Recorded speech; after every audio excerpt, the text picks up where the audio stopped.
ভরা কনসার্টের মাঝে ক্ষমা চাইলেন গায়ক অরিজিৎ সিং। কি এমন ঘটেছিল যার জেরে ক্ষমা চাইতে হলো গায়ককে? চলুন দেখে নেওয়া যাক। দুবাইতে নিজের কনসার্ট করতে গিয়েছিলেন অরিজিৎ। সেখানেই গায়কের গান শুনতে আসেন মাহিরা খান।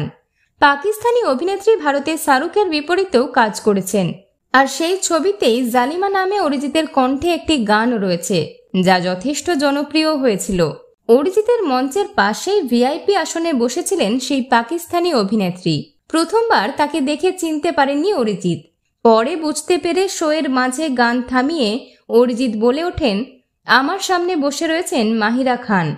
জালিমা গানটা গাওয়ার সময় মাহিরা নিজেও গাইছিলেন, কিন্তু প্রথমে আমি চিনতে পারিনি। আমি অত্যন্ত দুঃখিত ম্যাম। তবে অরিজিৎ চিনতে না পারায় একেবারেই মনক্ষুণ্ণ হয়নি মাহিরা, বরং অরিজিতের গুণে যে তিনি মুগ্ধ, পাকিস্তানি অভিনেত্রী সে কথা ভাগ করে নিয়েছেন সমাজ মাধ্যমে।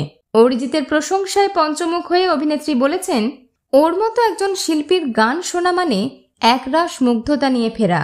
এত বড় শিল্পী হয়েও এতটাই নিরহংকার। মনে হয় এটাই বড় গুণ অরিজিতের। এরকমই থেকো। বিনোদন জগতের আরো অন্যান্য খবর নিয়ে ফিরছি, জুড়ে থাকুন আমাদের সঙ্গে।